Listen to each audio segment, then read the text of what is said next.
Amelia Brooks did not look up when she signed it. 7 years. Signed away in 4 seconds, like a parking ticket. She slid the termination paper across the mahogany desk with 2 fingers. The same 2 fingers she used to dismiss quarterly reports that bored her and said the 5 words that would become the most expensive mistake of her career. Security will escort you out.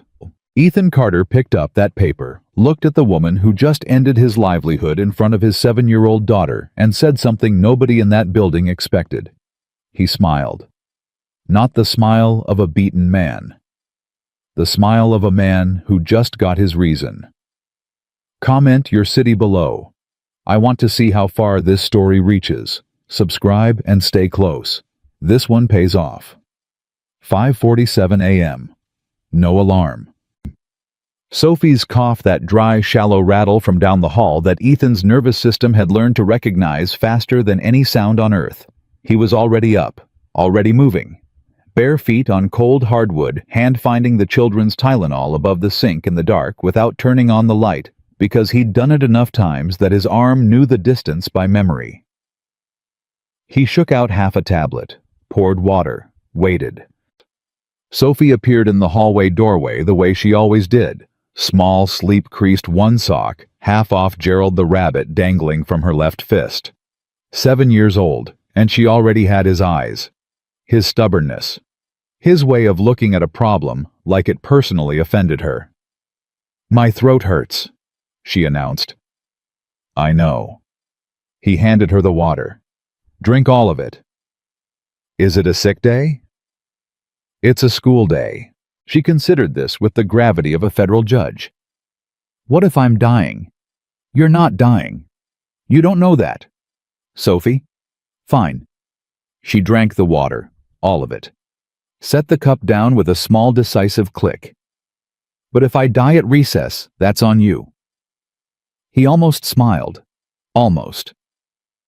He needed to hold the smile for later because today was not a day he could afford to spend anything he didn't have to. October 14th. The Mercer Holdings presentation. Ethan had been awake for 11 consecutive nights building the operational analysis that was supposed to anchor the second half of today's board meeting. Supply chain restructuring. Vendor consolidation.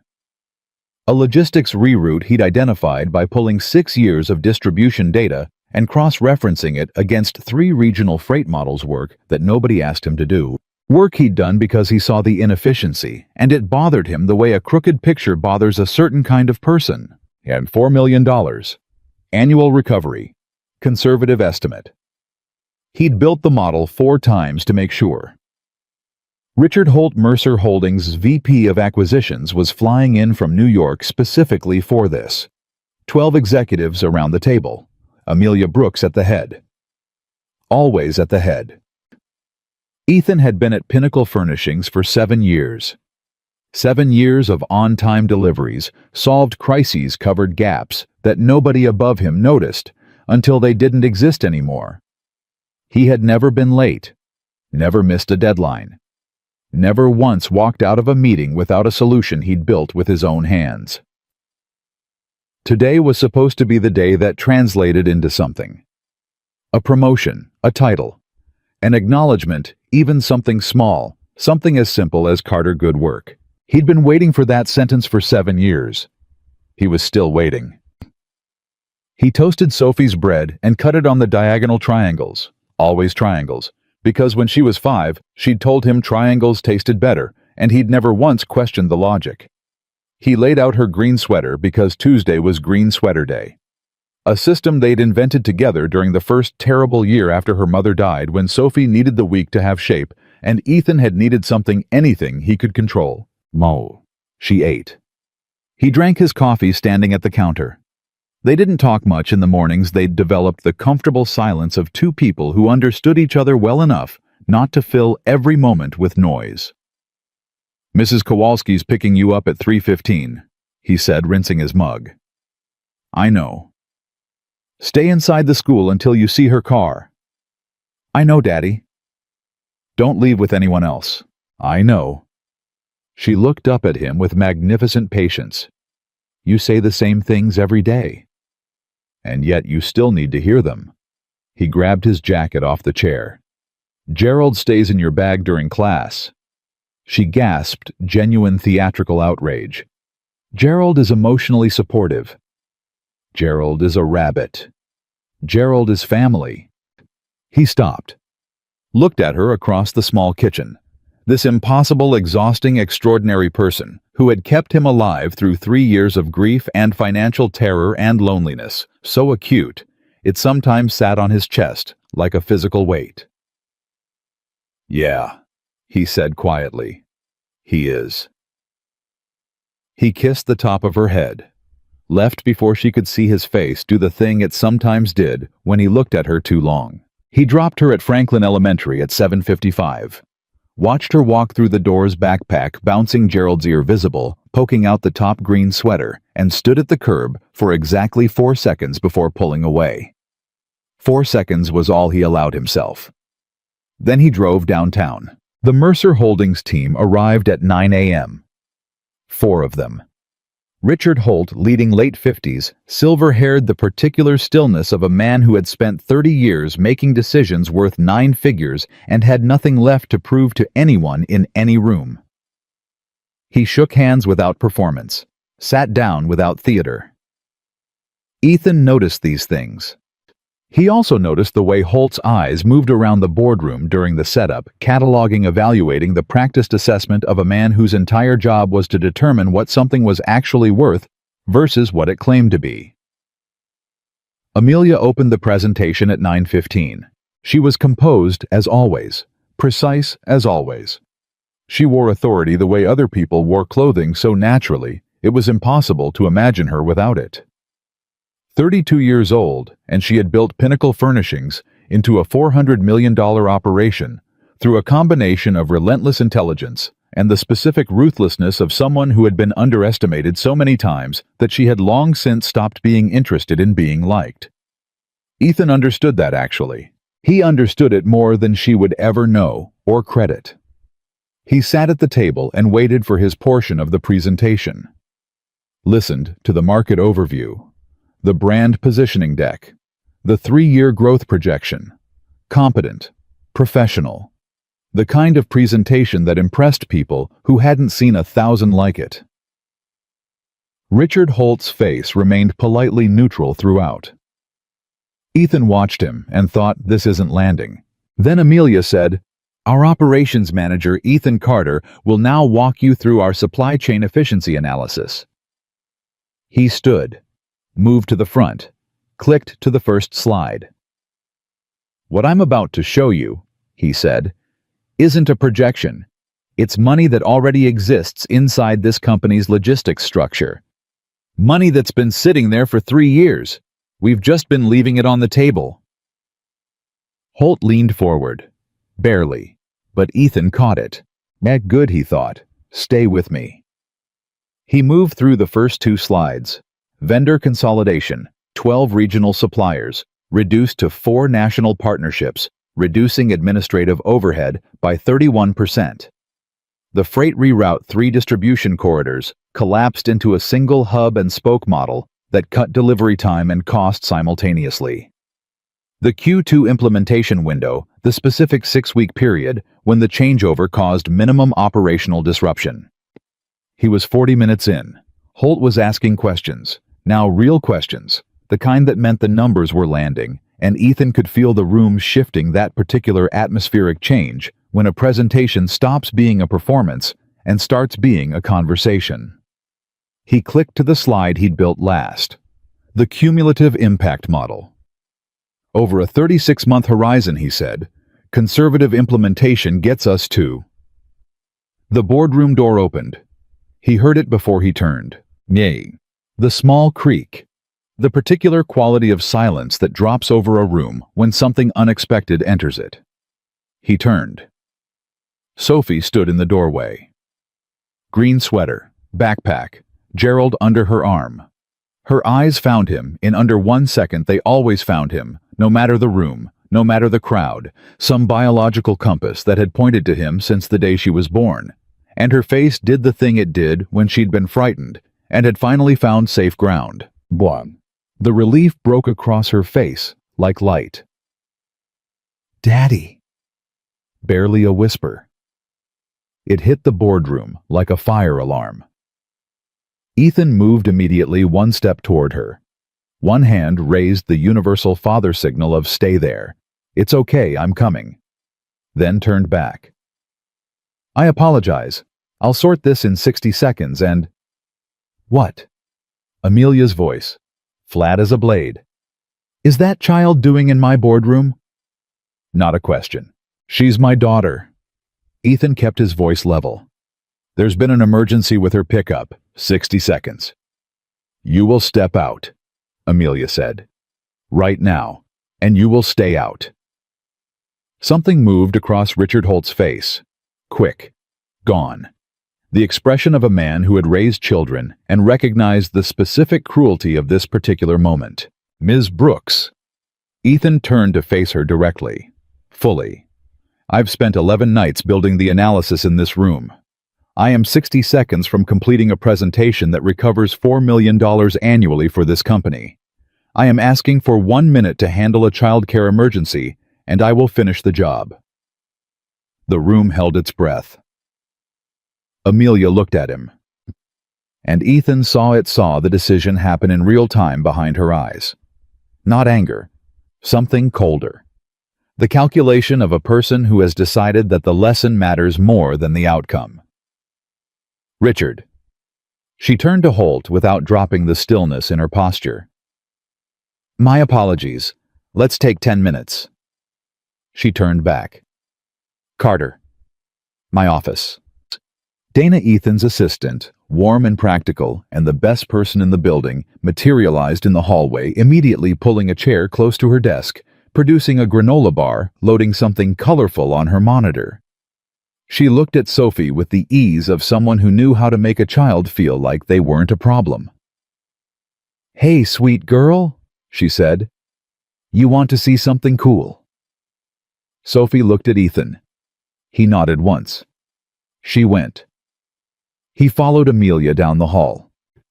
Her office glass walls, clean angles, the deliberate coldness of a space that had been emptied of anything human. One quote on the wall. "Discipline is choosing between what you want now and what you want most." No photographs. No plants.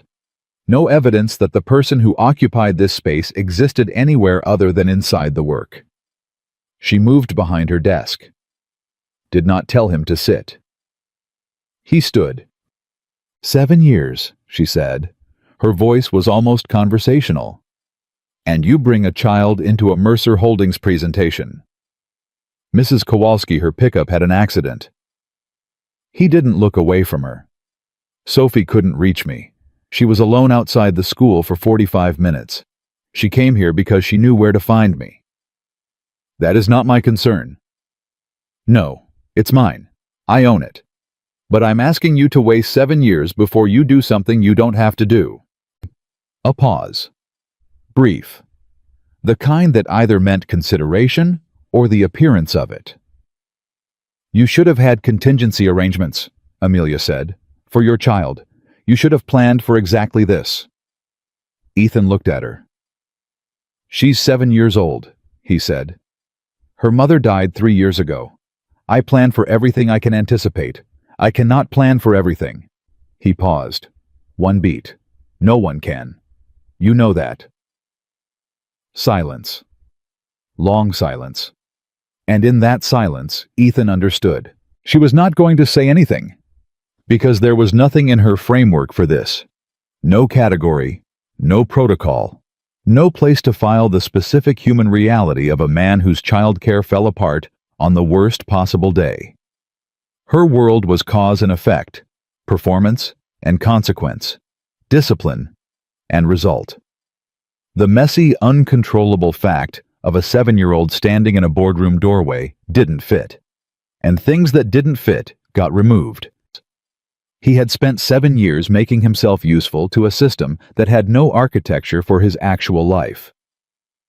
He understood that now, completely, finally. The paper was on the desk at 4:23 p.m. Standard termination language, effective immediately. 2 weeks severance. 11 nights, 7 years, $4 million sitting inside the numbers she'd never finish hearing. 2 weeks. Security will escort you out. Ethan looked at the paper, then at Amelia. She held his gaze with absolute steadiness. No guilt, no apology, not even the courtesy of discomfort. He picked up the paper, did not sign it. Ms. Brooks. His voice was quiet, unhurried, the voice of a man who is no longer afraid of the person in front of him. You are making a mistake. That's my prerogative. Yes, he said. It is. He turned and walked out. Sophie was at Dana's desk, granola bar gone, watching something on the monitor, Gerald positioned on the desk in front of her like a small, dignified observer. She looked up, read his face the way she always read his face, accurately immediately, without needing to be told anything. Daddy? Not a question. A recognition. Backpack on bug. He kept his voice easy, light, the specific lightness that costs something. We're going home. She stood, looked up at him with those eyes that saw too much. Did something bad happen? He took her hand.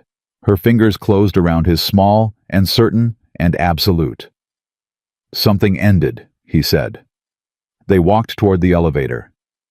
Is that the same as bad? He pressed the button. The numbers descended. He looked down at her green sweater rabbit, the whole weight and wonder of her, and felt for the first time since 4:23 p.m. something sharpen inside him. Not grief, not anger. Clarity. No, he said. It's not the same as bad. The doors opened. They stepped in. Then what is it? The doors closed. He said, it's the beginning. Marcus, the security guard, walked them through the lobby without making eye contact. Protocol. Ethan didn't hold it against him.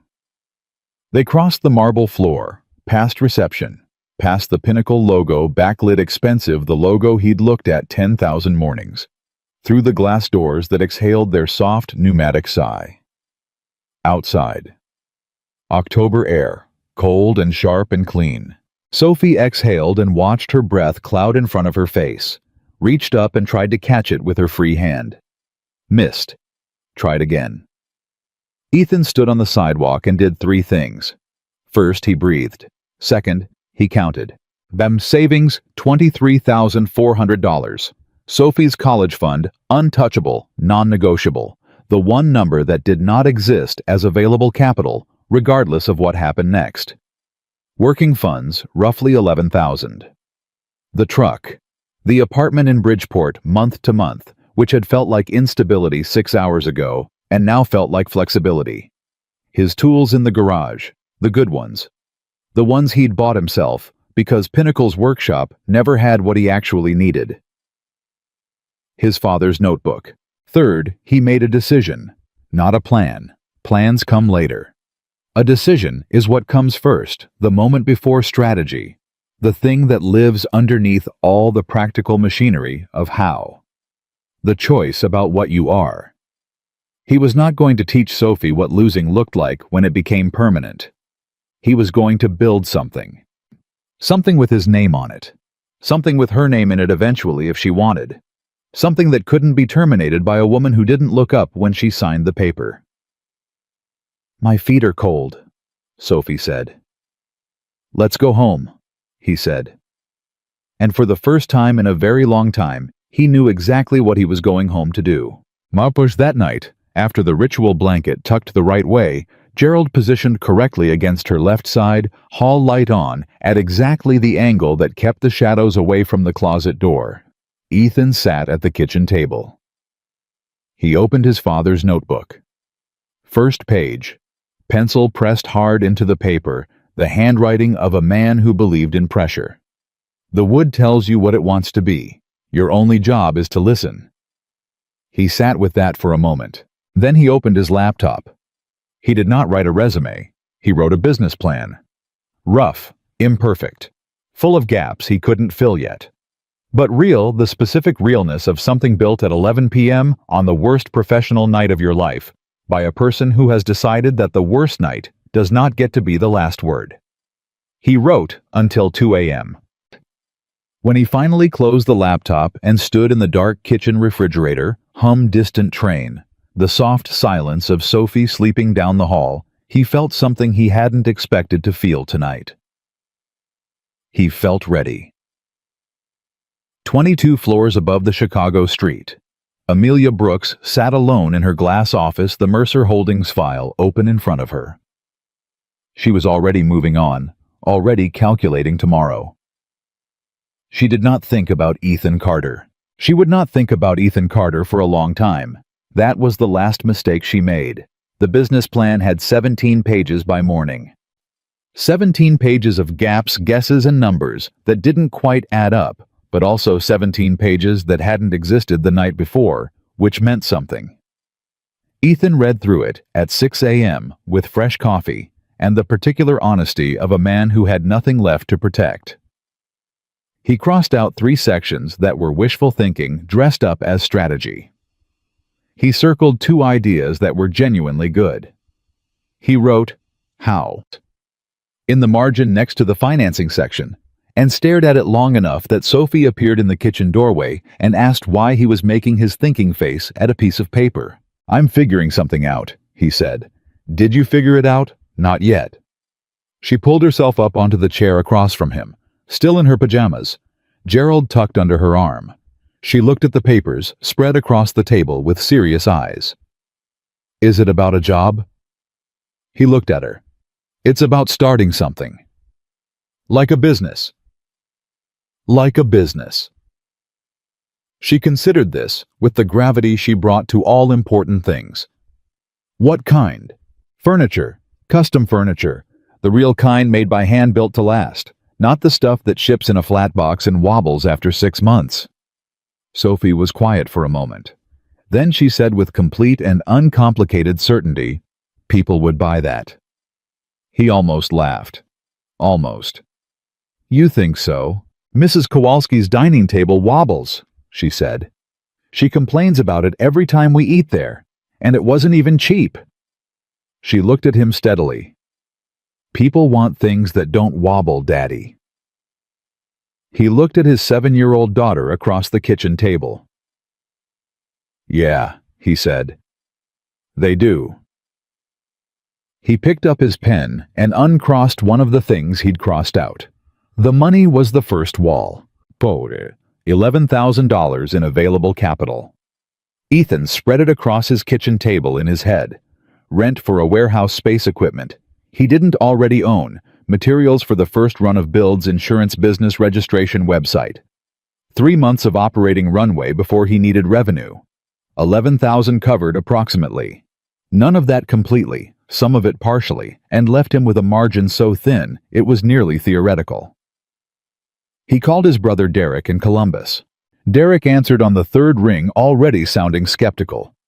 Derek had worked the same union job for 19 years and had strong opinions about risk, most of them negative. "Tell me you're not calling because you did something," Derek said. "I got fired yesterday." A long pause. "Ethan?" "It wasn't. Look, it doesn't matter how it happened. It happened. I need to talk to you about something." "You need money."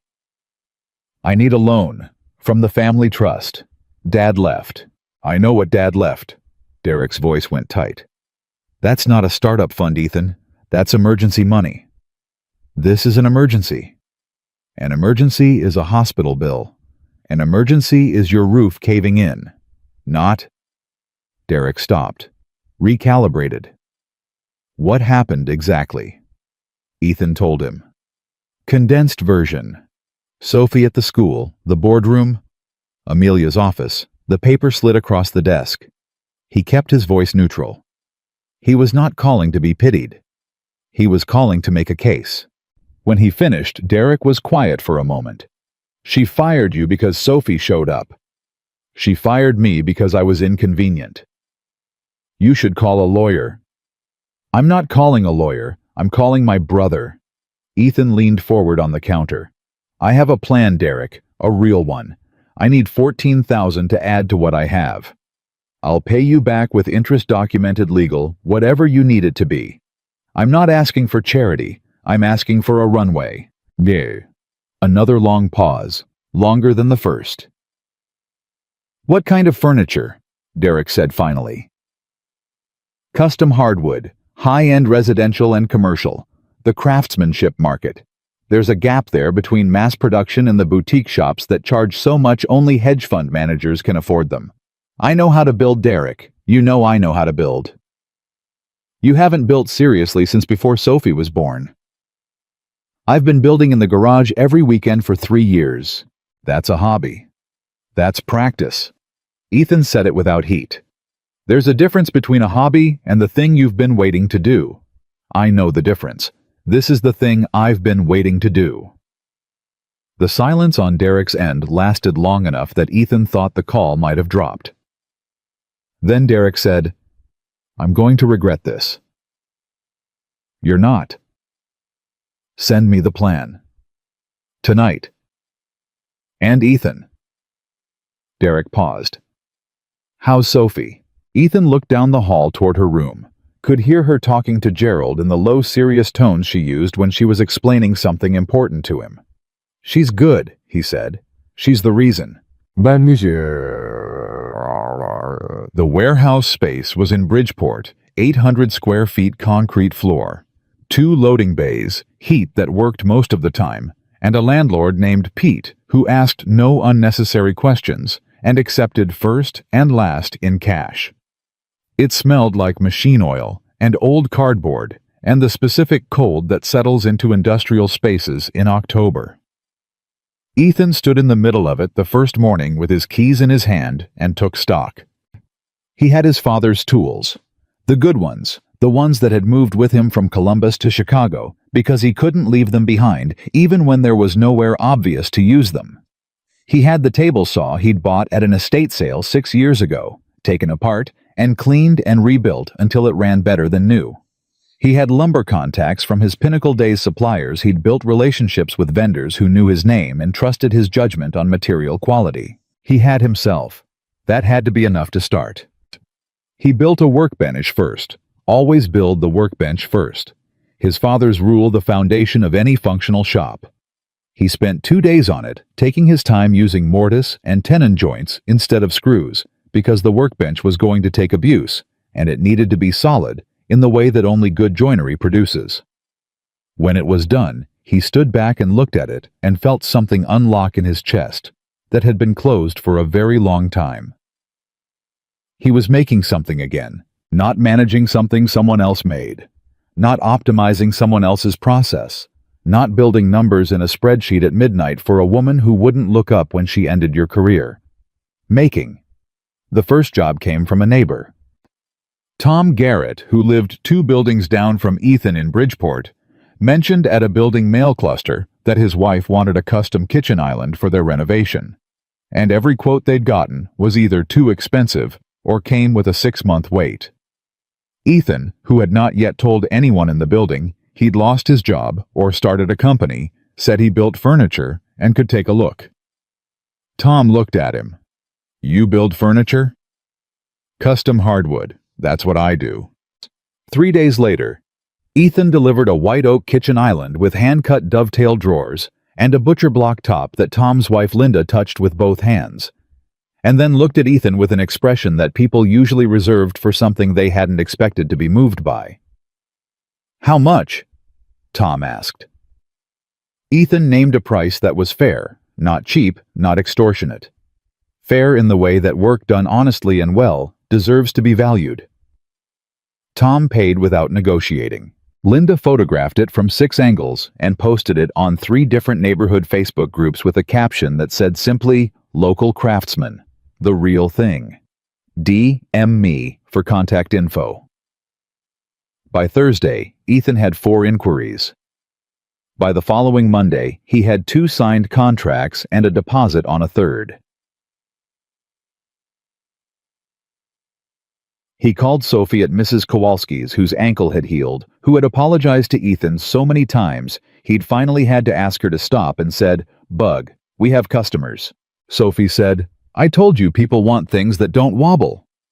He laughed. The real kind, not the careful rationed kind he'd been producing for 3 years, but the full kind, the kind that comes from something genuine. It surprised him. He hadn't heard it in so long, he almost didn't recognize it as his own.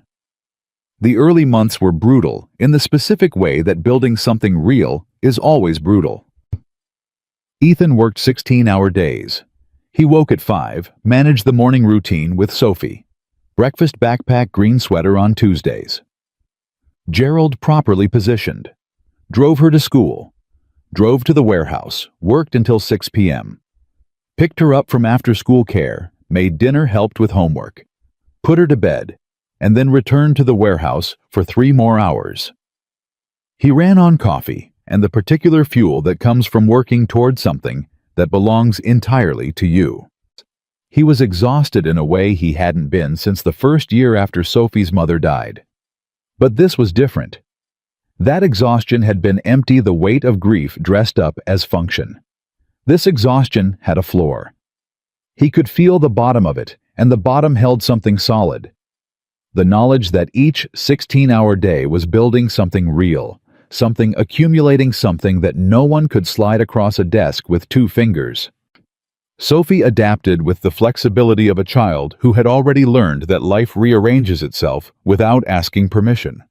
She did her homework at a little folding table in the corner of the warehouse while Ethan worked. She learned the names of every tool in sequence, not because he drilled her on them, but because she asked, and he answered, and she remembered everything. She learned to identify wood species by smell before she could spell their names. Oak, walnut, cherry, white ash.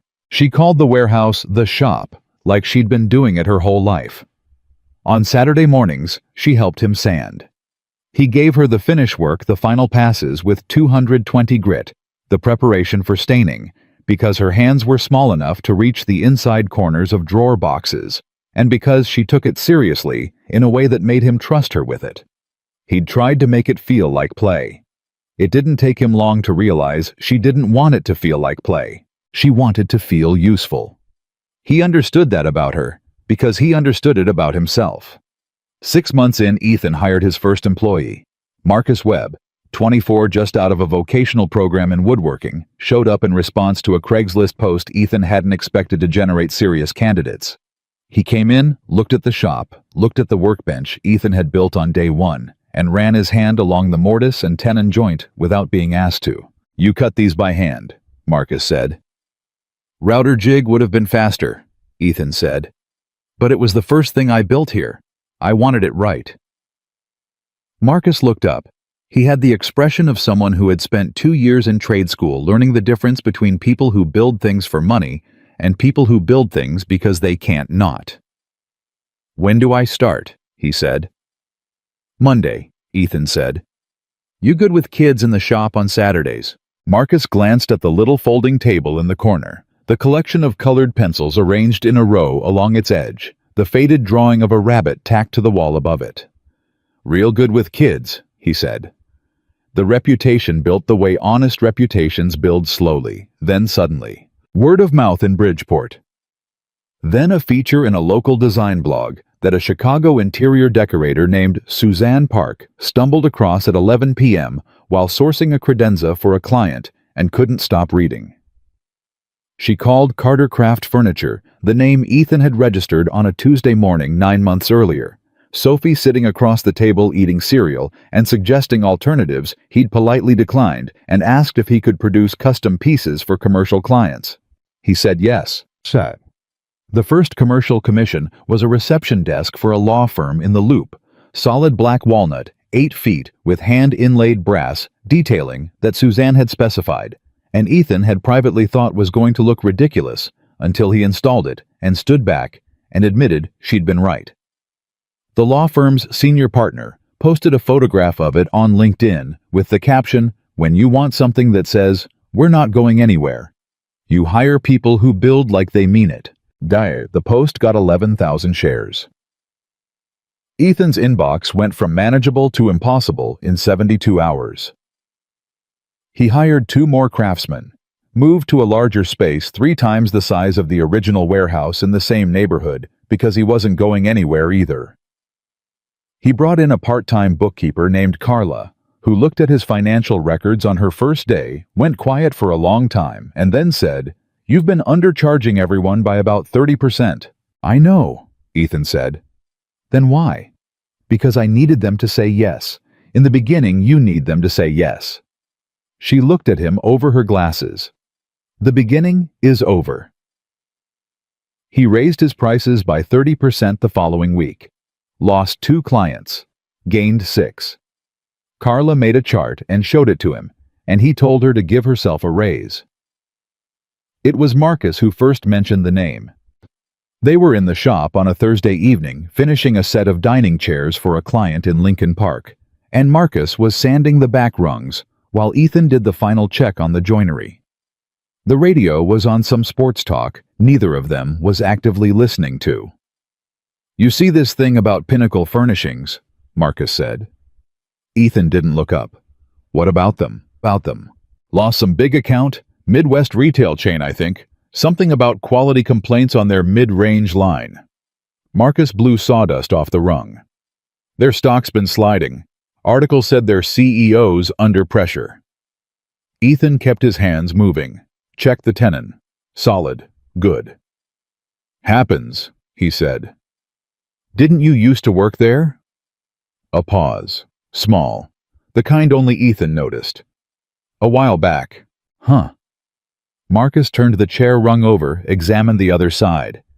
"Too bad for them, I guess." Ethan set down the piece he was checking. Picked up the next one. "Yeah," he said. But he was thinking about a paper slid across a desk with 2 fingers. He was thinking about 2 weeks severance and 7 years and a $4 million analysis that never got finished. He was thinking about a woman who hadn't looked up. He set the thought down, like a tool he didn't need right now. He picked up the next piece of joinery and checked it the way he checked everything carefully, completely, without shortcuts. It was solid. Everything he built was solid. 18 months after Ethan walked out of the Pinnacle Furnishings lobby holding his daughter's hand, Carter Craft Furniture had 12 employees, a 6-month order backlog, and its first feature in Architectural Digest, a half-page piece on emerging American craftsmen that included a photograph of Ethan at his workbench, and one quote, "I build furniture the way I'd want someone to build it for my family. That's the whole philosophy." The day the magazine arrived at the shop, Sophie picked it up off the break room table, looked at the photograph, looked at her father and said, "Your hair looks better in real life." Marcus, who was pouring coffee nearby, laughed so hard he spilled it. Ethan looked at his daughter. She grinned up at him. The full grin, the one that used her whole face, the one that looked exactly like her mother's when the light hit it right. He took the magazine, looked at the photograph of himself at the workbench, at the face of a man who looked, and he noticed this with a quiet surprise, like he was exactly where he was supposed to be. He put the magazine down, picked up his apron. "Back to work," he said. And he went back to work. What he didn't know, what he had no way of knowing in the good, honest noise of that Thursday in the shop, was that across the city, in an office on the 22nd floor, his name had just appeared on a document that landed on Amelia Brooks's desk for the first time. A competitive landscape report. Her VP of strategy. A cautious man named Porter, who had worked for her for 4 years and chosen his moments carefully, set it on her desk with a yellow sticky note on the cover page. The sticky note said, "You need to read page 7. Amelia turned to page 7. The header read, "Emerging Threats, Mid to Premium Market Segment." The first entry, Carter Craft Furniture, founded 18 months ago. Revenue growth 340% year over year. Client roster includes 14 commercial accounts and 60-plus residential. Founder Ethan Carter, former operations. She stopped reading. Read the name again. Set the report flat on her desk. Sat very still for a moment in the particular silence of someone who is recalibrating something they had filed as finished. Then she picked up the phone. "Porter," she said, "get me everything there is on Carter Craft Furniture." Porter's report was 42 pages. Amelia read every word. She read it the way she read everything that mattered, once fast to get the shape of it, then again slowly, with a pen marking the numbers that didn't fit her assumptions. There were more marks the second time through than she expected. By page 23, she had stopped marking individual lines and had simply drawn a bracket around an entire section with one word written beside it in her precise small handwriting. How? Carter Craft Furniture had done in 18 months what most furniture companies took a decade to approach. The revenue trajectory wasn't just impressive, it was structurally different from anything her own analysts could fully explain. The growth wasn't marketing-driven. There was no major ad spend, no venture capital behind it, no celebrity endorsement or social media campaign engineered by a brand consultant. It was referral. Pure compounding, unstoppable word of mouth from clients who received something and then couldn't stop talking about it. She turned to the client testimonial section that Porter had included. She normally skipped.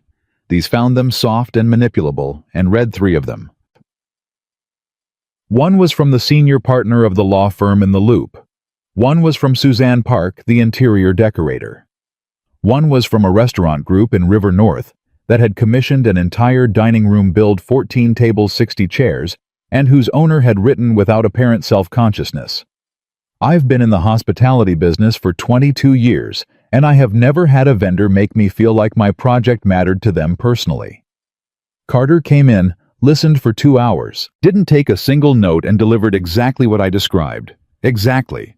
"I don't know how that's possible, but it happened." Amelia set the report down. She looked at the window, at the Chicago skyline doing what it always did. Indifferent, enormous, lit up against the dark.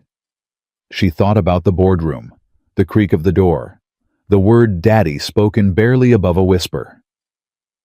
She thought about the paper she'd signed. She thought about Porter's sticky note. "You need to read page 7. She picked up the report again and turned to the final section. Competitive projections. Her own analyst's conclusion written in the careful hedged language of someone who didn't want to be wrong but couldn't avoid the math. At current growth trajectory, Carter Craft Furniture is positioned to compete directly for premium commercial contracts within 18 to 24 months. The Hargrove Group contract, if announced in Q3 as projected, will represent the single largest commercial furniture procurement in the Midwest in a decade. Both Pinnacle Furnishings and Carter Craft are viable candidates. Recommend immediate strategic assessment. She closed the report. Porter appeared in the doorway. He had the practiced timing of someone who had learned to stay close without being summoned. "You finished it." "The Hargrove contract," she said. "What's the timeline?" "Formal RFP drops in 6 weeks. Presentation window is 6 weeks after that. Decision by end of Q4. "What's the value?" "Base contract $2.3 billion over 5 years, with extensions closer to 4. Amelia was quiet for a moment. $4 billion. The kind of number that didn't just change a quarter, it redrew the entire map of an industry. "And Carter is going after it," she said. "His company's been pre-qualified," Porter said carefully. "They submitted documentation last month. They qualified on craftsmanship metrics and commercial project history. They shouldn't have qualified. They're technically too small, but the Hargrove Group's procurement committee made an exception based on the River North restaurant build. Apparently one of their board members ate dinner there and wouldn't stop talking about the tables." Amelia looked at him. "A board member," she said, "of the Hargrove Group. Decided to exception qualify a 2-year-old startup because he liked the tables at a restaurant. That's what the report says." She turned back to the window. "Then we need to be better than good. We need to be flawless." Porter nodded, started to leave. "Porter," he stopped. "Pull the original operations analysis from 2022, The supply chain restructuring. The one that... She paused, a fraction of a second. The one from the October board meeting. Porter's expression didn't change. He was good at that. The Carter analysis. The operations analysis from that meeting, she said. I want to see what we did with the vendor consolidation recommendations. Names. Another careful pause. We tabled it, Ms. Brooks. After the meeting was disrupted, the Mercer Holdings conversation pivoted. The analysis was never completed. She absorbed this without visible reaction. What did Mercer Holdings ultimately decide? They passed on the acquisition. 6 months later. Porter's voice was neutral. Professionally carefully neutral. They cited operational inefficiency in our supply chain as a primary concern. The room was very quiet. Get me the Hargrove RFP the moment it drops, Amelia said. And I want a full competitive brief on Cartercraft. Everything. His team, his suppliers, his methodology, his pricing structure. Everything available through legitimate channels. Yes, Ms. Brooks. And Porter. He stopped again. Don't put Carter's name on the brief cover. Just the company name. Porter said nothing. Left. Amelia sat alone in her office and did something she very rarely did. She sat still and thought about a mistake. Ethan heard about the Hargrove contract from Suzanne Park, who had a client on the Hargrove Group's Interior Design Committee, and heard things before they were officially announced. She called him on a Tuesday morning while he was in the shop checking a shipment of white oak. Ethan. Her voice had the particular pitch of someone delivering information they find both exciting and slightly alarming. The Hargrove Group is going to RFP on their new headquarters build-out. Commercial furniture, entire facility 12 floors. I have a contact on the committee. He set down the piece of oak he was holding.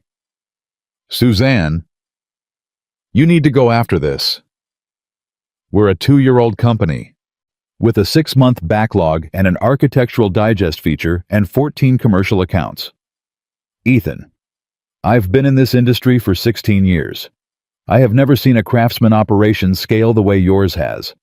The Hargrove people care about story as much as they care about spec. They want to know who's building their space and why. Ethan leaned against the workbench. Across the shop, Marcus was fitting drawer slides on a bedroom commission, moving with the unhurried precision he'd developed over the past year. 2 other craftsmen, Joel and Ray, both hired in the past 8 months, worked at adjacent stations. The shop smelled like walnut shavings and linseed oil, and the specific productive warmth of a space where real work was happening. What's the contract value? He said. Suzanne told him. He was quiet for a moment. Ethan, she said. You still there? Yeah. He picked up the oak piece again, set it back down. Yeah, I'm here.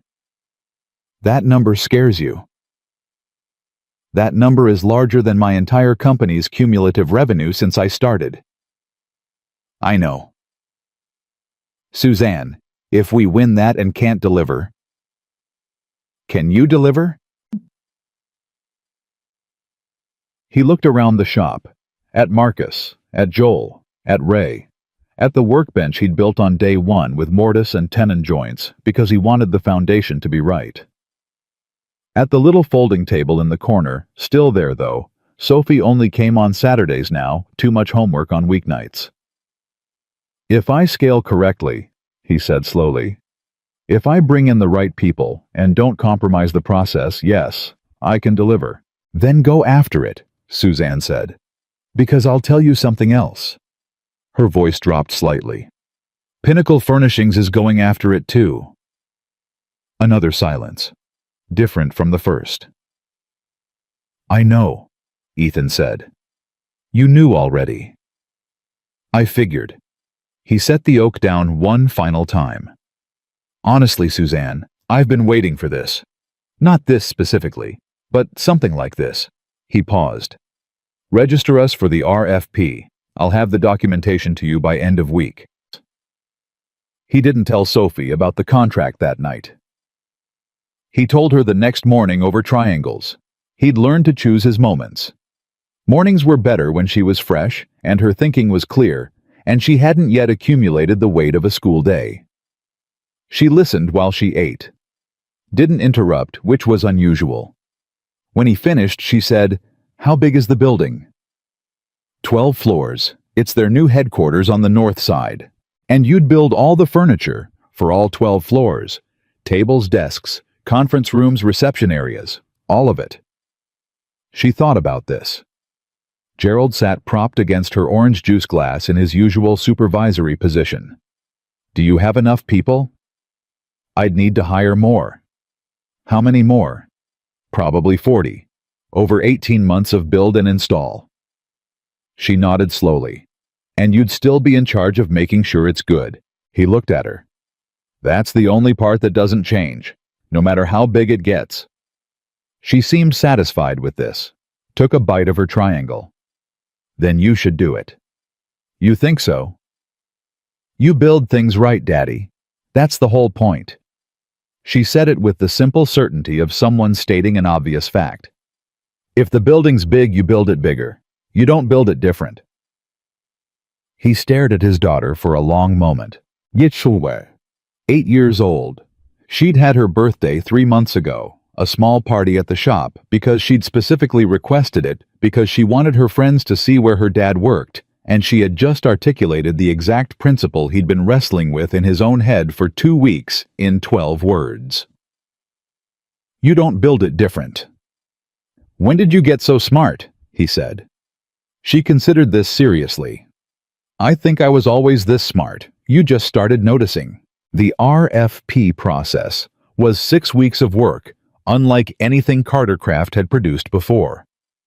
Ethan brought in Carla full-time. He hired a project manager, Diana Chen, who came from a commercial construction background and had the specific organizational intelligence of someone who could hold 40 moving pieces in her head simultaneously without losing a single one. He sat down with Marcus and Joel and Ray and laid the full picture on the table, the contract, the timeline, the scale, the risk. "If we win this," he said, "it changes everything. The size of the operation, the team, the facility, everything." He looked at each of them. "I'm not going to pretend I know exactly how to execute something this big. I've never done it. But I know how to build things right, and I know how to find people who can help me figure out what I don't know." He paused. "I need to know you're with me," Marcus said. "I was with you when this was 800 square feet and you were sleeping 4 hours a night. I'm with you." Joel said, "My last boss gave me a bonus in a gift card. I'm with you." Ray didn't say anything. He just nodded once with the slow certainty of a man who communicates in actions rather than words.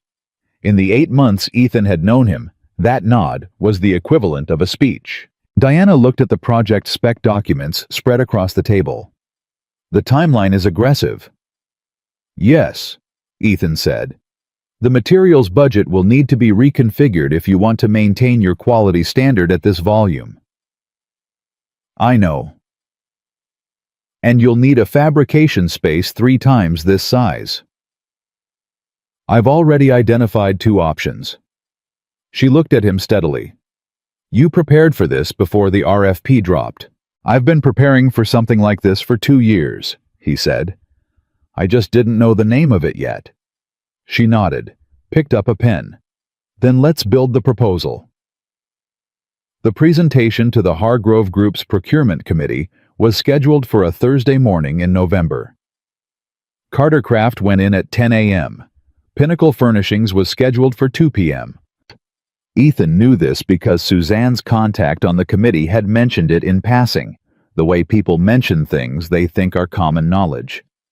He didn't know whether Amelia knew he was presenting the same day. He suspected she did. He suspected she knew everything about his company that was publicly knowable, because that was how she operated: total information, total preparation, no surprises allowed through the perimeter. He respected that about her, actually. He always had. He walked into the Hargrove Group's conference room with Diana Marcus, who he'd brought because Marcus could explain process in plain language that non-craftsmen understood, and a rolling cart containing 3 sample pieces, a section of conference table in black walnut, a drawer unit demonstrating their joinery system, and a small side table in white oak that he'd built himself by hand in the shop 3 nights ago. The committee was 8 people. Serious evaluative, the particular collective expression of a group that had already reviewed 40 pages of documentation and was now here to determine whether the person across the table matched the paper. The committee chair, a woman named Dr. Patricia Hargrove, yes, of the family second generation, the one who had taken the company from regional to national, looked at the sample pieces before Ethan had said a word, stood up from her chair, walked around the table, and ran her hand across the walnut conference section, with the careful attention of someone who knew what they were feeling for. "You cut these dovetails by hand," she said. Not a question. "Yes." "Your entire operation. On the joinery, yes. We use machinery for dimension work and surfacing. The joinery is hand-cut. It's slower. It's also the reason nothing we build fails at the joints." She looked at him. "At this scale?" "Same process," Ethan said. "More hands doing it. Craftsmen I've trained personally or vetted to our standard. The process doesn't change because the order is larger. That's the one thing that doesn't flex." Dr. Hargrove looked at him for a moment. Then she went back to her chair and said, "Tell us your story, Mr. Carter." He'd prepared a presentation. 40 slides, economic analysis, production timeline, materials, sourcing, staffing plan. Diana had helped build it over 4 weeks. It was thorough, professional, exactly what a procurement committee expected to see. He looked at the slide deck on the laptop in front of him. Then he closed the laptop. The room noticed. 2 years ago, he said, I was an operations manager at a furniture company. I'd spent 7 years there building their supply chain, solving their logistics problems, finding their inefficiencies. I knew the industry. I knew production. I knew what it took to run an operation at scale.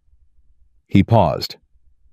And I knew that everything we were shipping was good enough, not built to last. Not built with the belief that the person who buys it deserves something that will still be solid in 20 years. Just good enough. The room was quiet. I was fired, he said. The circumstances don't matter. What matters is that the morning after it happened, I sat at my kitchen table at 6 in the morning with my 8-year-old daughter eating breakfast, and she asked me what I was going to do. He looked around the room. I told her I was going to build something, real furniture, the kind that tells you it's not going anywhere the first time you put your hands on it. He reached over and picked up the white oak side table from the cart, set it on the conference table. I built this 3 nights ago, by hand, in my shop, the same way I build everything. He looked at Dr. Hargrove. Put your hands on it. A beat of silence.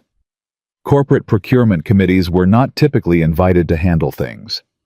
Dr. Hargrove put her hands on it. She pressed down on the top, tested the leg with lateral pressure, opened the small drawer smooth, no wobble, the drawer fitting its opening with the precise tolerance of something made to a standard rather than an approximation. She looked up. Every surface in your building, Ethan said quietly, will feel like that. Every conference table where your people make decisions. Every desk where they do the work that matters. Every surface that your clients touch when they walk through your doors. He paused. I'm not the largest company you're considering. I don't have the longest track record.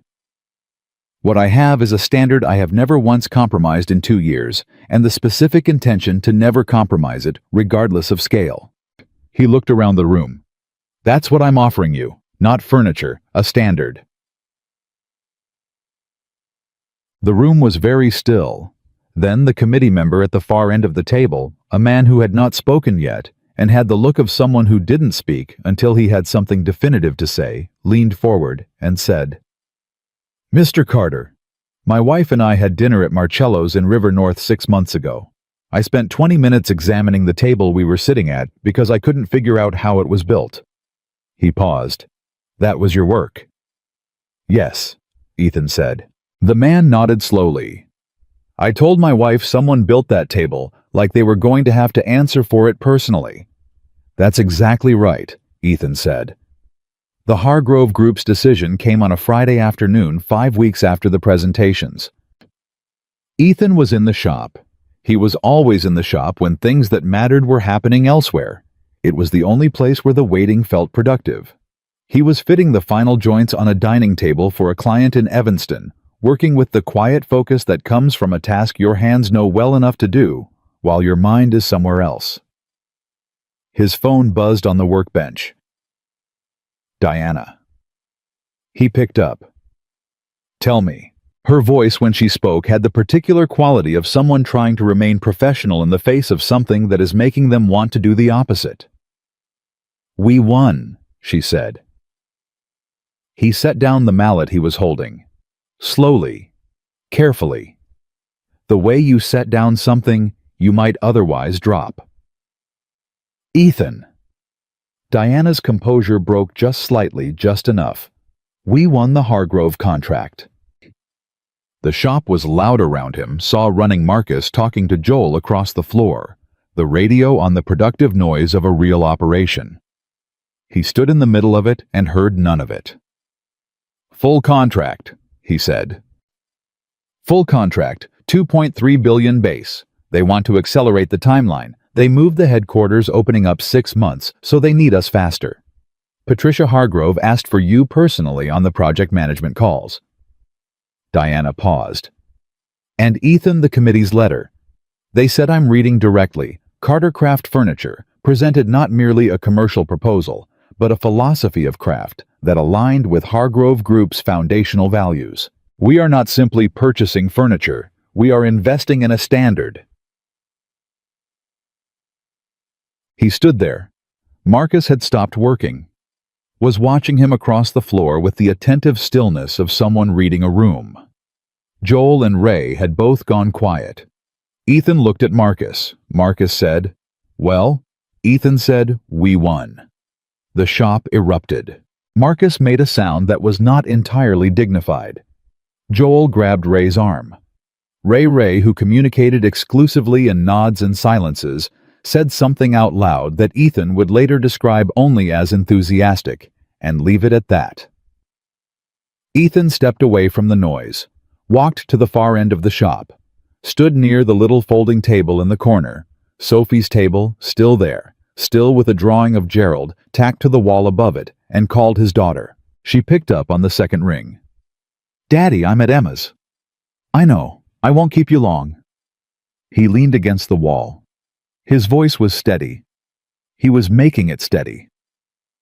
"Remember the big building I told you about, the 12-floor one?" A pause. Then, "Did you get it?" "We got it." Sophie screamed, a full, uninhibited 8-year-old scream that he heard from arm's length, and that made him pull the phone from his ear, laughing the real kind, the full kind, the kind he'd started producing more regularly, and still hadn't entirely gotten used to. "I'm telling Emma," Sophie shouted. "Emma, my dad won the big building. Emma, listen." Sophie. Sorry, Daddy." Her voice came back closer, suddenly serious in the way she went serious when something actually mattered to her. "I'm proud of you." He closed his eyes for a second. "Thanks, Bug," he said. "Go back to Emma's." "Okay." A pause. "Triangles tomorrow." "Triangles tomorrow." He hung up, stood at the far end of his shop for a moment, alone with what had just happened, letting it be real before he had to go back out into the noise of it. $2.3 billion. The man who'd been walked out of a building with 2-week severance and his 7-year-old daughter's hand in his. He pushed off the wall, went back to the dining table he'd been fitting, picked up the mallet, finished the joint. Because the Evanston client was picking it up Monday, and the work didn't stop because something extraordinary had just happened. The work was always there. The work was the point. But as he fitted the final joint feeling, the would accept the connection with the particular solidity of something made correctly, he permitted himself one thought about Amelia Brooks. Not satisfaction, not triumph. Something quieter and more honest than either of those. She's going to hear about this today. He tapped the joint home. And she's going to remember signing that paper. She heard about it at 4:47 p.m. Porter came into her office without knocking the first time in 4 years he had entered without knocking and set his phone on her desk screen up with a news alert already pulled open. Carter Craft Furniture. Wins landmark Hargrove Group contract. Midwest startup defeats industry giants in historic commercial bid. Amelia read the headline. Read it again. Porter stood across the desk and said nothing because there was nothing useful to say, and he was smart enough to know it. She set the phone down. Her company had prepared for 10 weeks. She had personally reviewed every slide of the Pinnacle presentation. She had called in relationships she'd been building for 6 years. She had been certain, not confident, certain that the Hargrove Group would choose the established name, the proven track record, the known quantity. She had not counted on a man who closed his laptop and put a table on the conference room table and told the procurement committee to put their hands on it. She had not counted on Ethan Carter being exactly who she should have known he was. She had signed the termination paper. She had not looked up. She looked up now. "Get me his contact information," she said. Porter blinked. "Ms. Brooks, his direct line, not the company's general contact." She turned to the window. "And Porter, don't tell anyone I asked." The text came on a Sunday. Ethan was in the shop alone. Sophie was at Derek's for the weekend, her first overnight trip to Columbus since the contract win, and Ethan had come in because the Hargrove timeline acceleration meant 18 months of work now had to happen in 12, and the planning that needed to happen in his head was the kind that only happened in the shop with his hands moving and the smell of wood around him, and the specific quiet of a space that was his. His phone buzzed on the workbench. Unknown number. Chicago area code. "Mr. Carter, this is Amelia Brooks. I would like to meet, at your convenience. AB." He read it twice. Set the phone down. Picked up the piece of walnut he'd been fitting and held it for a moment, running his thumb along the grain the way he did when he needed to think without thinking. The wood was warm from the shop's heat, solid. It knew what it wanted to be. He picked the phone back up. Typed Tuesday, 7 a.m. My shop, 1840 South Halsted. He almost added something else. Didn't. Sent it. Her reply came in under a minute. "I'll be there." He set the phone back down and went back to work. He told Marcus Monday morning because Marcus was his first hire and had earned the right to know things before they happened. Marcus listened without interrupting a discipline he'd developed over 2 years of working alongside a man who said what he meant and didn't appreciate elaboration during the critical parts. When Ethan finished, Marcus said, "The CEO of Pinnacle Furnishings is coming here." Tuesday, 7 a.m. "The one who fired you?" "Yes." Marcus was quiet for a moment. He picked up a chisel, set it back down. "You want me here?" "No." Ethan moved to his workbench. "I want you here at 8, after she leaves." "And if she's not gone by 8?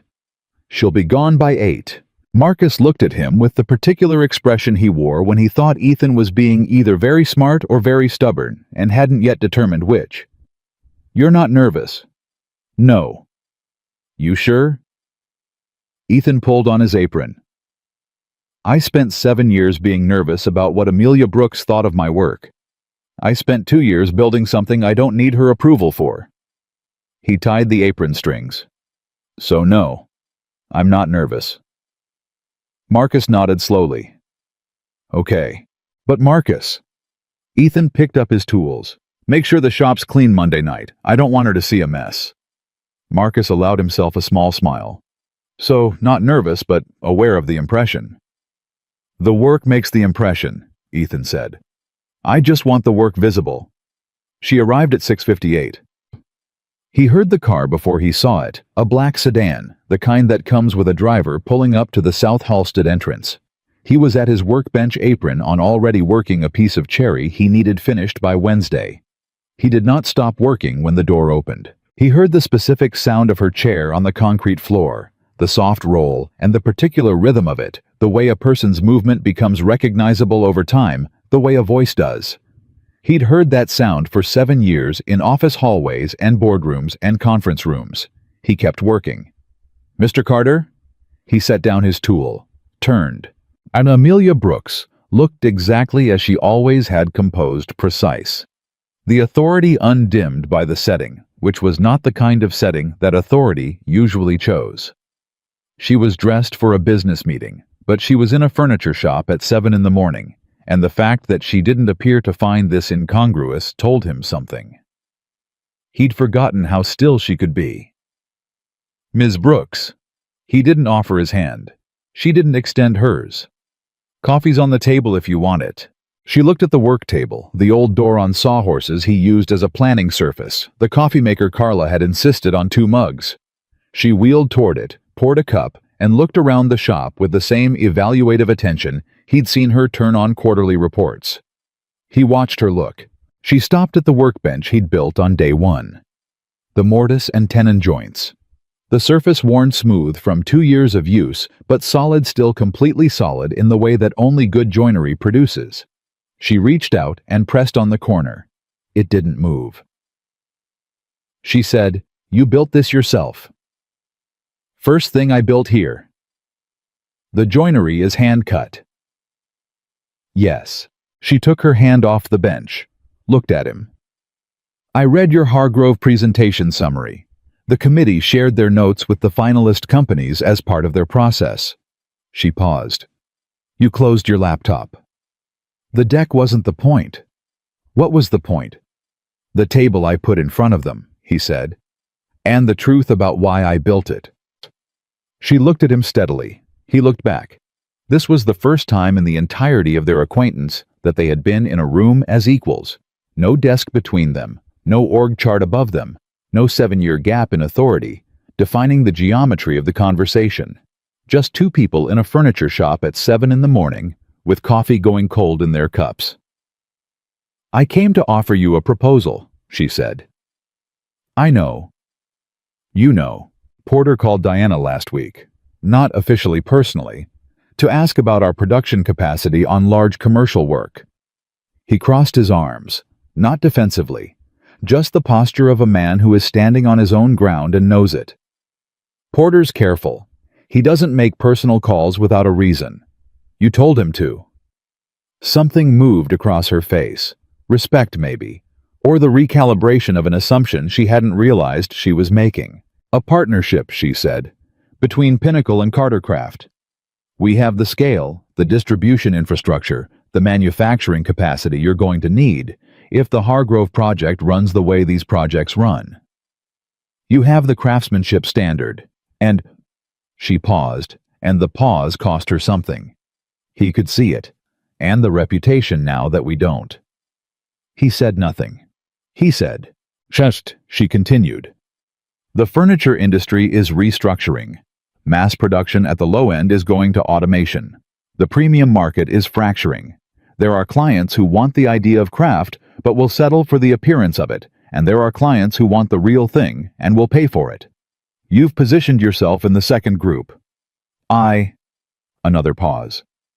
Pinnacle is caught between both, which means we're competitive in neither." "I know," Ethan said. "You've been watching. I read the same trade reports you do." She looked at him for a moment. Then she said something he had not expected. "I should have let you finish the presentation." The shop was quiet around them. Somewhere outside, a truck passed on Halstead. Inside, just the tick of the coffee maker cooling. "Yes," Ethan said, "you should have." The Mercer Holdings acquisition fell through because of supply chain concerns. She said it the way someone says a thing they have rehearsed saying, not because it's easy, but because they decided it needed to be said and have committed to seeing it through. The analysis you were presenting that afternoon would have addressed those concerns. "I know," he said. I built the analysis. I know you built it. She held his gaze. I'm telling you, I know what the consequence was of what I did. He uncrossed his arms, walked to the work table, poured his coffee and held the mug and looked at her directly. Why are you telling me that? Because I'm asking you to go into business with me, she said, and I'm not willing to do that on a foundation of pretense. He absorbed this. He recognized a form of courage. The specific courage of a person who has decided that the honest conversation is more important than the comfortable one. He recognized it because it was the same decision he'd made the night after she fired him, sitting at the kitchen table with his father's notebook and a business plan full of gaps. The partnership proposal, he said. What are the terms? I want Carter Craft's methodology and quality standards to lead a new premium division under the Pinnacle infrastructure. You maintain creative and quality control. We provide manufacturing scale supplier relationships and distribution. Revenue split structured around production contribution, negotiated openly. And my people, he said immediately. Your people come with you. Full terms maintained. Marcus, Joel, Ray, Diana, Carla, all of them. All of them. Carter Craft stays intact as an entity. He looked at his mug. You'd be bringing in a company whose founder you fired. Yes. How does your board respond to that? My board, Amelia said with the dry precision of someone who has already had this fight, will respond to a $2.3 billion contract and a craftsmanship standard that just beat us on our strongest competitive ground. They'll respond to results. That's all they've ever responded to. He set the mug down. Walked to the far end of the shop. Sophie's corner, the folding table, Gerald's drawing on the wall. He stood there for a moment with his back to her, looking at his daughter's drawing. Gerald the rabbit rendered in purple crayon with enormous ears and an expression of complete dignity. Then he turned around. I have a condition, he said. I expected you would. Not about money. Not about control, though we'll negotiate that too. He walked back toward her. If we do this, if Carter Craft operates inside a Pinnacle structure, the people making the product do not become the people who get cut when a quarter goes sideways. Not my craftsmen. Not your floor workers either. He stopped in front of her. I've watched furniture companies. I watched yours absorb a bad quarter by eliminating the people doing the actual work and keeping the people writing the memos. That ends. She looked at him. You're asking me to restructure how I manage downturns. I'm asking you to decide whether the people building the product are expendable or essential, because the answer determines everything about what we'd actually be building together. A long silence. Outside another truck on Halstead. Inside just the two of them, and the smell of wood and oil, and 2 years of honest work surrounding them. That's not an unreasonable condition, Amelia said finally. I know it's not. It's also not simple to implement. No, he agreed. Neither was building this company from $11,000 and a workshop the size of a parking space. He paused. Simple things don't last. You know that.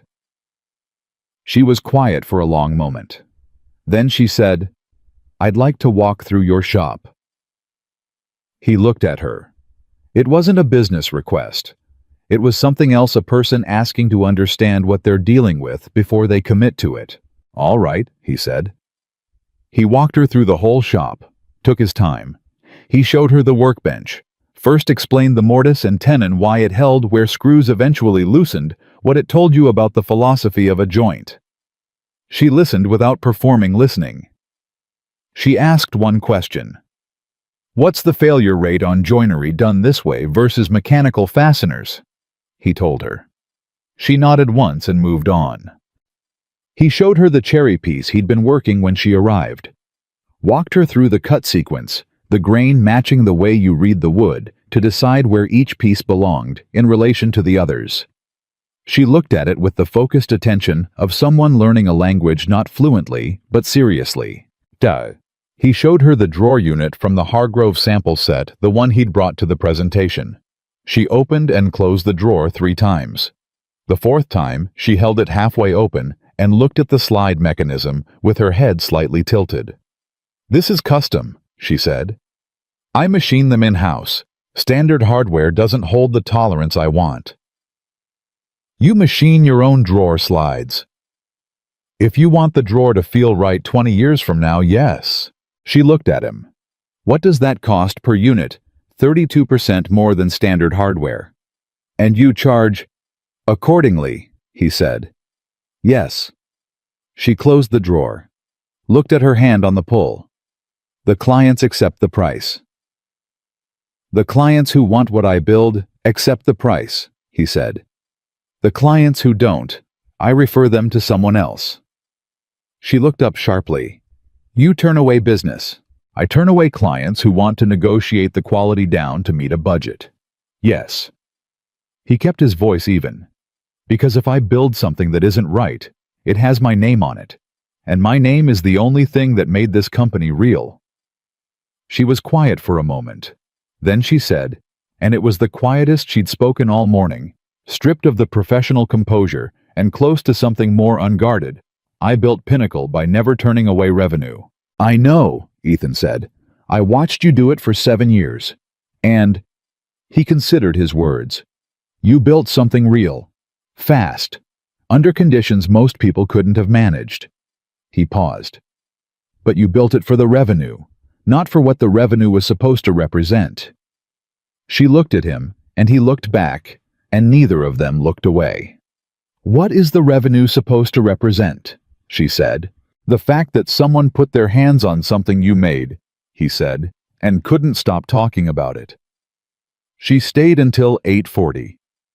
When Marcus arrived at 8:03 early, which was not accidental, he stopped in the doorway, took in the scene Ethan and Amelia Brooks at the planning table, with papers between them, both of them looking at something and talking with the focused economy of 2 people who have stopped performing and started working. Marcus poured himself coffee as quietly as he'd ever poured anything in his life, and went directly to his station. At 8:38, Amelia gathered her papers. Ethan walked with her to the entrance. At the door she stopped, turned to face him. "There's something I want to say that isn't part of the business conversation." He waited. "Your daughter," she said. "I handled that without—" She stopped, started again. "She was frightened and she came to find her father, and I made it into something else." She held his gaze. "That was wrong, not strategically wrong, just wrong." He looked at her for a long moment. "She's 9 now," he said. "She comes in on Saturdays. She can identify 12 wood species by smell, and she thinks Gerald the rabbit provides quality oversight on the finished pieces." He paused. "She's okay. She's always been okay. She's tougher than both of us." Something crossed Amelia's face, not quite a smile, but the shape of one. "She sounds like it," she said. "She is." He opened the door for her. "I'll have my attorney review the term sheet by Thursday." "That works." She moved through the doorway, stopped once more, half-turned. "Carter?" It was the first time that morning she'd used it, the old address, the 7-year address. She seemed to notice it herself. "Ethan." He looked at her. "The analysis you were presenting that afternoon," she said. "The supply chain restructuring. Do you remember the numbers well enough to reconstruct it?" He looked at her steadily. "I remember every number. I'd like to see it," she said. "The complete version. The one I didn't let you finish." He nodded once. "Thursday," he said, "with the term sheet." She held his gaze for one more moment. Then she turned and moved toward the car. He watched the sedan pull away from South Halstead. Behind him, he heard Marcus clear his throat with the elaborate casualness of a man who had been listening to everything and had things to say. Ethan turned. "Not a word." "I wasn't going to say anything," Marcus said. "You were going to say several things." "Maybe." Marcus picked up his chisel. "But I'll wait until Thursday, when she comes back." He glanced over with the small, controlled smile that meant he was genuinely pleased about something. Because she's going to come back. Yes, Ethan said. And that's... Don't. I was just going to say that's a good thing. It might be, Ethan said. He picked up his apron, tied it. Depends on the term sheet. He went back to the cherry piece. He called Derek that evening. Derek answered immediately, which meant he'd been waiting for the call, which meant he'd seen the Hargrove news and had things to say, and had been exercising the unusual restraint of not calling first. Before you tell me anything, Derek said, I want you to know I've been sitting on a very large I told you so for 2 years, and I've been very patient about it. You told me the loan was a mistake. The loan, Derek said, was the best investment I've ever made, and I knew that about 6 months in, and I've been waiting for the right moment to revise my position. A pause. This seems like the right moment. Ethan sat at the kitchen table, the same chair, the laptop open in front of him, now filled with attorney contacts and partnership term templates instead of a desperate first business plan. Amelia Brooks came to the shop this morning. Silence on Derek's end. The CEO, Ethan said. I know who she is, Derek said. Ethan, she came to your shop. She wants a partnership. Carter crafts methodology inside Pinnacle's infrastructure. Another silence longer. What did you say? I said I'd look at the term sheet. What do you actually think? Ethan looked at the kitchen table. At the scratch along the edge that Sophie had made at age 4, dragging a toy across it. At the ring from 1,000 coffee mugs. At the surface that had held his father's notebook and 17 pages of a business plan full of gaps on the worst professional night of his life. I think she built something real, he said carefully, and she knows it's cracking. I think she came to the shop because she's run out of ways to fix it from inside, and she's smart enough to know it. He paused. And I think if the terms are right, if the protection for the people doing the actual work is real, and not just language in a document, then there's something here worth building. And you can work with her after. She apologized, Ethan said, for Sophie. Not as a negotiating tactic. She apologized because she understood it was wrong. He paused. I don't have a long list of requirements for the people I work with, but that one matters. Derek was quiet for a moment. Then, and she met it. She met it, Ethan said. Huh. Derek seemed to absorb this. Okay.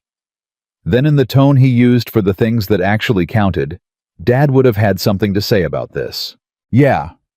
Ethan looked at the notebook still on the table, always on the table, the pencil marks on the first page worn to pale gray from 2 years of being opened and read. He would have said the wood tells you what it wants to be. Derek laughed the full Columbus laugh, the laugh of brothers who shared a grief and had figured out how to carry it. He absolutely would have. He also would have said review the contract with a real lawyer. He definitely would have said that. I'm calling one tomorrow. Good man. A pause. Ethan? Yeah. I'm proud of you, Derek said. And I want the loan interest adjusted for inflation back by Q2 of next year. Ethan smiled. Done. He hung up, sat in the quiet kitchen. Down the hall, Sophie's door was closed. She'd come back from Derek's on Sunday evening, full of Columbus stories and Derek's cooking, and had gone to bed early with Gerald tucked in beside her, already asleep, before Ethan had finished the dishes. He listened to the apartment. The refrigerator hum. The distant train. The soft quiet of his daughter sleeping. Then, he opened his laptop and began drafting the conditions he needed in any partnership agreement, not wants, not preferences, conditions. The things that didn't flex. The things he'd learned cost everything when you compromised them and held everything when you didn't. He wrote until midnight. When he finally closed the laptop, he sat for a moment in the dark and thought about the morning. About Amelia's hand on his workbench pressing down on the joint. About the way she'd opened the drawer 4 times. About the moment she'd said his first name at the door, catching herself using the old address, and choosing something different. He thought about the paper slid across the mahogany desk with 2 fingers. He thought about Sophie's hand in his in the lobby. He thought about the kitchen table at 11 p.m. on the worst professional night of his life, and the 17 pages, and the decision, not the plan, the decision that had preceded everything that followed. He wasn't angry anymore. He'd burned through anger somewhere around month 4 when the 3rd commercial contract came in, and the work became too real and too demanding to leave room for the luxury of resentment. What he felt now was something cleaner. The particular satisfaction of a person who bet on themselves and won not over someone else, but over the version of themselves that might have given up. He stood, turned off the kitchen light, and walked down the hall, stopped at Sophie's door, pushed it open an inch. She was on her side, one arm around Gerald, breathing the deep, even breath of someone completely at rest. The hall light fell across her face in the specific angle she required, keeping the shadows away from the closet door. He stood there for a moment. Then he pulled the door back to exactly the right position, not all the way closed, not open enough to disturb her, and went to bed. Thursday was coming. He had a term sheet to review, and an analysis to reconstruct, and a partnership to build or walk away from, depending on what the terms said about the people who actually made the things. He fell asleep thinking about drawer slides, about the 32%, about the fact that 20 years from now, the drawer would still feel right. The term sheet came Thursday morning as promised, 47 pages. Ethan's attorney, a sharp, unhurried woman named Grace Okafor, who had spent 20 years doing commercial contract work and had the particular gift of translating legal architecture into plain human consequence, spent 2 days going through it line by line. She called Ethan on Saturday morning while he was in the shop and said, "It's serious. She's serious. The terms are aggressive in her favor in 3 places, fair in most others, and in 2 places, the labor protection clauses, she went further than you asked." Ethan set down his tool. "Further how?" "You asked for protection against craftsmen being cut during downturns. She built in a tiered severance structure that exceeds Illinois employment law. Requirements: a skills retention fund that keeps craftsmen on reduced hours rather than laying them off during slow quarters. And this is the part that surprised me: a profit-sharing mechanism that distributes 5% of divisional earnings directly to production floor employees quarterly." Grace paused. "Ethan, I've reviewed a lot of partnership agreements. People don't put this in unless they mean it." He was quiet for a moment. "What are the 3 places she's aggressive in her favor?" Approval rights on volume contracts above 50 million. Brand usage restrictions: she wants Carter Craft's name subordinated to Pinnacle on commercial bids above a certain threshold.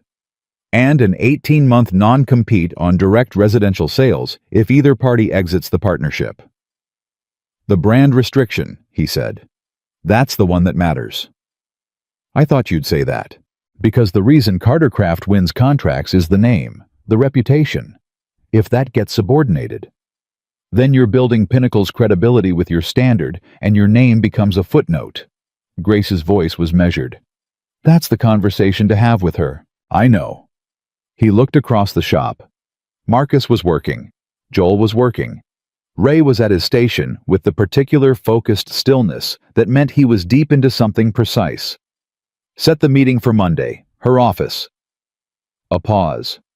"Not your shop." "Her office," Ethan said. "I want her on her ground for this one. People make clearer decisions about what they actually value when they're in their own space." Amelia's office looked the same as it always had. Glass walls, clean angles. The quote on the wall discipline, "what you want now versus what you want most." No photographs. No plants. The deliberate absence of anything that could be called personal. He sat across from her desk. For the first time since the termination meeting, he sat in one of her chairs in her office, with the Chicago skyline behind her, doing its indifferent, enormous thing. He put Grace's annotated term sheet on the desk between them. 3 sections tabbed in red. "The labor protections," he said. "You went further than I asked." "I went to where it should have been," she said. "Not further." He looked at her. "The brand restriction. Page 31. Carter Craft's name subordinated on commercial bids above 50 million. She held his gaze. "That's a business architecture decision. Pinnacle holds the primary commercial relationships at that scale. Pinnacle holds them because Carter Craft won the Hargrove contract," he said. "At that scale, my name is why they sign. Subordinating it removes the reason the premium clients choose us over mass production. You know that." A silence. "What's your counter?" she said. "Co-branding, equal weight, no subordination. On every contract, regardless of size, the work goes out as Carter Craft a Pinnacle company, or Pinnacle a Carter Craft partner. We can negotiate the specific language, but the name stays visible." She considered this. He could see her working through it, not performing consideration, actually working through it the way she did everything. "The non-compete on residential sales," she said. "If either party exits. 18 months is too long. 6 months is fair. Enough time for an orderly transition, not long enough to damage either company's momentum." 12, she said. 9. She looked at him. 9 months. 9 months, he confirmed. Another silence, shorter. "The co-branding," she said. "I'll need to take that to the board."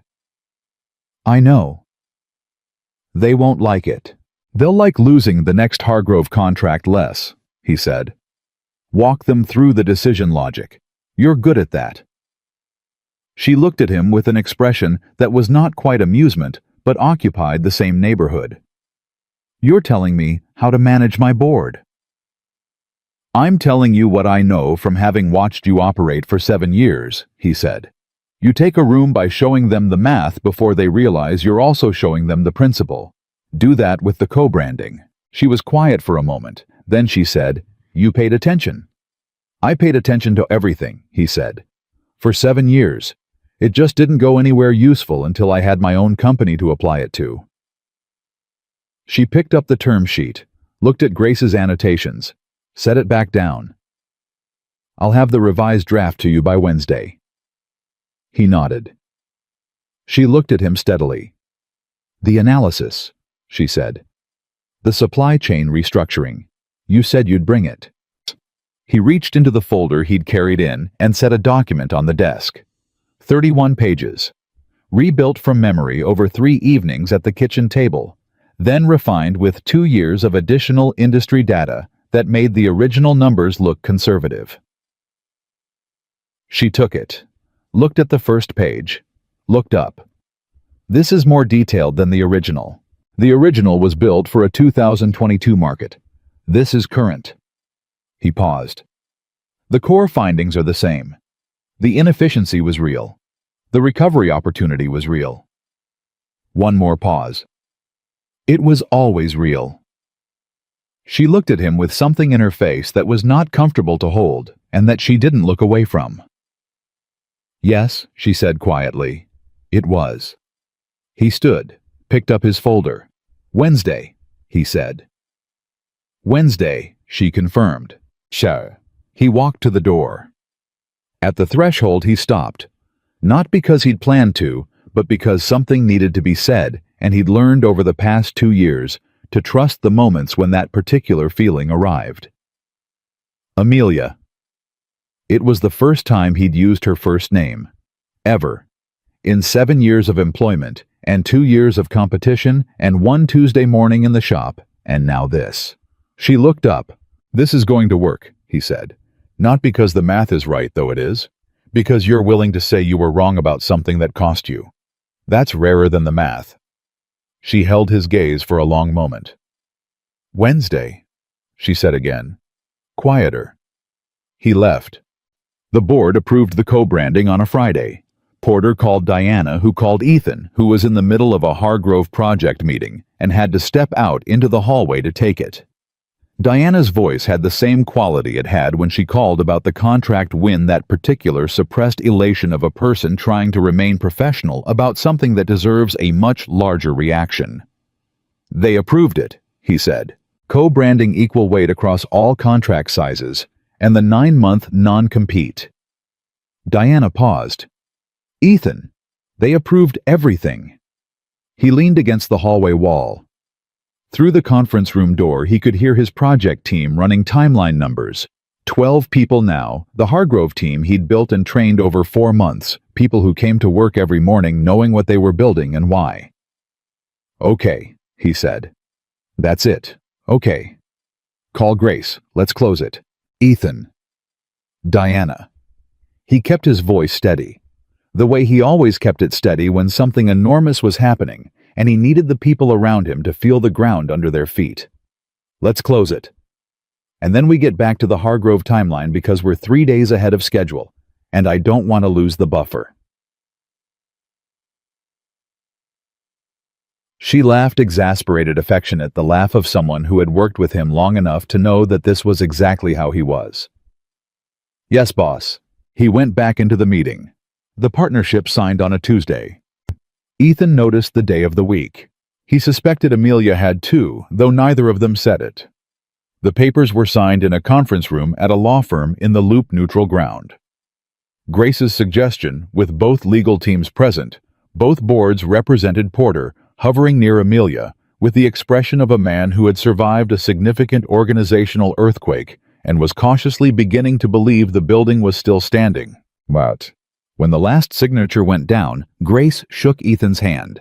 Amelia's attorney shook Amelia's. Then Amelia crossed the room to where Ethan was standing and extended her hand. He shook it. Her grip was firm, exactly as firm as he expected. She held it for exactly the right amount of time, not a moment longer than the handshake warranted, not a moment shorter. "Don't make me regret this," she said, straight-faced. He looked at her. "Don't fire my people." She almost smiled, the shape of it. "That's in the contract." "I know," he said. "I put it there." The Hargrove headquarters opened 14 months later. Not 12. The acceleration they'd promised had run into the specific reality of a 12-floor commercial build, which is that reality always takes longer than projection, and the only thing that determines whether you make it is whether you built the right buffer into the plan. Ethan had built 14 months of buffer into a 12-month promise. They delivered at 13.5. Dr. Patricia Hargrove walked through the completed headquarters on a Thursday morning in March with Ethan beside her. She stopped at every surface, ran her hands across conference tables, opened desk drawers, pressed her palms flat against reception counters. She did it systematically, floor by floor, with the attention of someone who had paid for a standard and intended to verify it personally. On the 9th floor, she stopped at a window-side workstation, white oak simple lines, the drawer unit with Carter Craft's custom slides, opened the drawer and held it halfway out. She looked at Ethan. 20 years, he said. That's what you promised. Come back in 20 years, he said. The drawer will still feel like that. She looked at the drawer, closed it, opened it again. The smooth, precise, weightless movement of something made to a standard. Mr. Carter, she said, if I come back in 20 years and this drawer wobbles, I'm going to find you personally. If it wobbles, he said, I'll fix it personally. No charge. She looked at him for a moment. Then she did something he hadn't seen her do in 2 days of meetings and a morning of inspections. She laughed. The full kind. The real kind. The laugh of someone who had invested in something and seen the return exceed the projection in a way that the spreadsheet hadn't captured. Deal, she said. The night of the Hargrove opening, Ethan sat at the kitchen table. Sophie was at the table too. 13 now, the green sweater girl transformed into someone tall and serious and funny, in equal measure, still with his eyes and her mother's smile, and a stubbornness that he recognized as entirely her own. She was doing homework. AP History. A paper on the post-war economic expansion with Gerald positioned near her laptop in his traditional supervisory capacity. Gerald was threadbare now, one ear slightly detached at the seam. Sophie had refused all attempts at replacement, refused repair, refused retirement. He went everywhere. She considered important. D. Ethan was reading through the monthly operations report, the combined Cartercraft Pinnacle numbers, now a single document covering 112 employees across 3 facilities. The numbers were significant in the way that significant numbers became ordinary when you lived with them every day, which was a thing he'd had to deliberately resist. He made himself read them carefully, made himself feel the distance between $11,000 and a 2-person warehouse. Sophie looked up. "You're doing the thing." "What thing?" "The thing where you pretend to read, but you're actually just sitting there thinking." He set the report down. "The Hargrove building opened today." "I know. Diana texted me a picture of the 9th floor." He looked at his daughter. "Diana texts you." "She texts me important things." Sophie said this with complete reasonableness. "I've known Diana for 4 years, Daddy. She's practically my aunt." He looked at her for a moment. At the person she was becoming, the specific person. Not a general category of teenager, but this exact human being who had sat at this table, eating triangles, and declared that people wanted things that didn't wobble, and had been completely right about everything that mattered. "How's the paper?" he said. "Hard. The post-war economic expansion is more complicated than the textbook makes it sound. There were a lot of people who got left out of it." She looked at him over her laptop. "Did you know that a lot of veterans came back and started businesses, but couldn't get bank loans just because of who they were?" "I know something about that," he said. She looked at him steadily. "Is that why you used Uncle Derek's loan instead of a bank?" He paused. "Partly." She nodded slowly, went back to her paper, then without looking up. "Your story would make a good historical case study, you know. $11,000 and a warehouse. The thing about the drawer slides." "I'm not historical," he said. "I'm 41. You're also in Architectural Digest and the Wall Street Journal and that furniture industry podcast that Marcus listens to at embarrassing volume." She glanced up. "Just saying." He looked at his daughter. She looked back at him with the direct, unimpressed, completely loving gaze of a person who knows you better than you know yourself, and has decided to keep you anyway. "Triangles tomorrow," he said. "Obviously," she said. "Triangles always." 6 months after the Hargrove opening, Ethan stood at a podium at the American Furniture Industry Awards in Chicago. The room held 400 people. Manufacturers, designers, retailers. The people who built the industry, and the people who bought from it, and the people who wrote about it. Amelia Brooks was in the 3rd row. Porter beside her. Marcus at a table near the back with Joel and Ray and Diana and Carla looking collectively like a group of people who had dressed up for an occasion and weren't entirely comfortable about it, which made Ethan more comfortable about it. Sophie was in the 2nd row. She'd worn a dress blue, simple, no argument about it this time, which meant she'd chosen it herself, and therefore it was exactly right. Gerald was not present, which represented a significant personal maturity milestone that Ethan had chosen not to acknowledge aloud. She caught his eye from the 2nd row. Made the face she made when she thought he was taking too long to get to the point. He almost laughed, caught it, turned back to the room. He'd been given the Industry Leadership Award the first time a company under 3 years old had received it, the first time the recipient had started their company with $11,000 and a business plan full of gaps, written at midnight after a termination meeting. He'd written a speech, 3 pages. Grace had read it and said it was good. Diana had read it and said it was too formal. Marcus had read it and said with the directness that had made him Ethan's first hire and his most trusted voice, "It sounds like a speech. You don't sound like a speech." He'd left the 3 pages at home. He looked at the room. 400 people who understood the industry, who knew what it cost to build something real, 2 years ago, he said, I was fired. The room settled into the particular quality of attention that a true opening line produces. It happened in an afternoon. 7 years of work ended in about 11 seconds over a piece of paper signed without eye contact. He paused. That night I sat at my kitchen table at 11 o'clock with a cup of cold coffee and a business plan that was mostly question marks, and I made a decision. Not a plan. The plan came later. The decision was simpler than that. He looked at the room.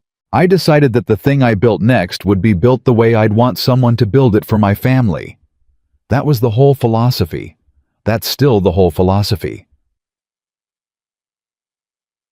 He let that sit for a moment. I want to tell you what I think I've learned. Not as advice, I'm 41 years old, and I've been doing this for less than 3 years, so I don't have standing to give advice. Just as something I know from having lived it. He looked down for a moment. Back up. The people society overlooks the ones moved through without making eye contact, the ones whose value gets filed under inconvenient. Those people are building something. Sometimes they know it, and sometimes they don't yet. But they're building. And the thing they build when they finally have room to build it, it tends to be solid. It tends to be built to last. Another pause. Because they know what it costs when things aren't. He looked at Sophie in the second row. She was watching him with her hands folded in her lap and her face completely still. The face she wore when something was genuinely landing, when she wasn't performing a reaction, but actually having one. She had her mother's face when the light hit it right. She had his stubbornness in the set of her jaw. She was the reason. She had always been the reason. Success isn't proving anyone wrong, he said. I thought for a while it was. It's not. He held the room's attention without effort. Now the room had given it to him, and he hadn't had to take it. It's proving to yourself that your values are worth fighting for. That the standard you set in private when no one's watching, when there's no contract on the table and no award on the podium, that standard is the same one you hold when everything is at stake. He let the silence hold for a beat. That's the whole job. Maintain the standard. Let the standard build the rest. He stepped back from the podium. The room rose. Not all at once, it went from the outside in like something organic, the way real reactions move rather than performed ones. Marcus was on his feet before most of the room. Joel grabbed Ray's arm again, same as the day of the contract call. Diana pressed her fingers to her mouth. Carla, who maintained professional composure as a point of personal pride, was not maintaining it. In the third row, Amelia Brooks stood. She applauded with the same precision she brought to everything. No performance, no theater, just the specific acknowledgement of a person who understood what they were witnessing and intended to honor it accurately. Ethan looked at her. She held his gaze for a moment. He nodded once. She nodded back. Chihim. It was not forgiveness. Forgiveness implied a debt, and they had moved past the architecture of debt into something more functional and more honest. It was recognition.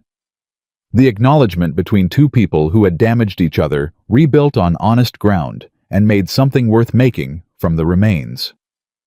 He stepped down from the podium. Sophie was already standing when he reached the second row.